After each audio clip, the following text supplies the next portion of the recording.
Perekonomian, Singapura bisa dibilang merupakan keajaiban terbesar di Asia. Berikut grafik pertumbuhan produk domestik bruto PDB tahunan Singapura dari tahun 1960 hingga tahun terakhir yang dipublikasikan oleh Bank Dunia. Anda dapat melihat betapa cepatnya pertumbuhan ekonomi negara ini setiap tahunnya. Salah satu periode pertumbuhan tercepatnya bahkan terlihat pada abad ke-20 ketika teknologi pada saat itu belum sekuat saat ini. Namun, Singapura tumbuh dengan menakjubkan, melampaui negara demi negara.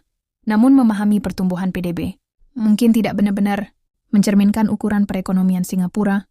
Saat ini karena Singapura lebih dari sekadar PDB hanyalah salah satu indikator kinerja perekonomian suatu negara dan dalam kasus Singapura. PDB hanya mencerminkan transformasi luar biasa yang terjadi di negara tersebut. Selain PDB, ada faktor lain yang dapat menilai besarnya perekonomian Singapura. Mulai dari perdagangan global keuangan, inovasi, memberitahu Anda seberapa besar perekonomian Singapura. Namun mari kita mulai dengan dasar-dasarnya. PDB dan PDB per kapita, PDB. Jika Anda tidak mengetahui konsep ini adalah total nilai moneter. Semua barang dan jasa yang diproduksi di suatu negara selama periode tertentu, PDB per kapita. Sebaliknya membagi PDB dengan jumlah penduduk, sehingga memberikan gambaran yang lebih tepat tentang bagaimana perekonomian memberikan manfaat bagi setiap warga negara. Berikut adalah tabel perbandingan posisi perekonomian Singapura saat ini dalam hal PDB. Seperti yang bisa Anda lihat dari tabel, data yang kami kumpulkan dari Bank Dunia tentang PDB, US dollar saat ini PDB Singapura tidak terlalu. Mereka berada tepat di atas perekonomian Norwegia, Venezuela, Bangladesh, negara-negara tersebut jauh di bawah negara-negara lain di luar sana. Hal ini karena Singapura hanyalah negara kecil dengan jumlah yang benar-benar dapat memberitahu kita betapa bagusnya perekonomian Singapura adalah melalui PDB per kapitanya.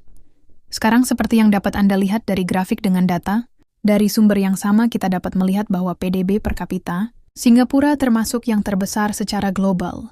Jumlah tersebut berada di atas Amerika Serikat, Australia, dan hampir semua negara di luar sana. Negara-negara tersebut hanya berada di bawah Qatar di seluruh benua Asia.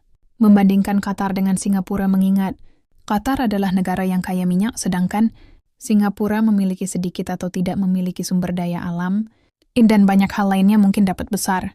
Filipina, dan sebagainya. Penduduk jauh lebih sedikit dibandingkan kebanyakan negara dan mungkin tidak adil. Pemerintahan yang strategis dan keterbukaan ekonomi untuk perekonomiannya yang kuat.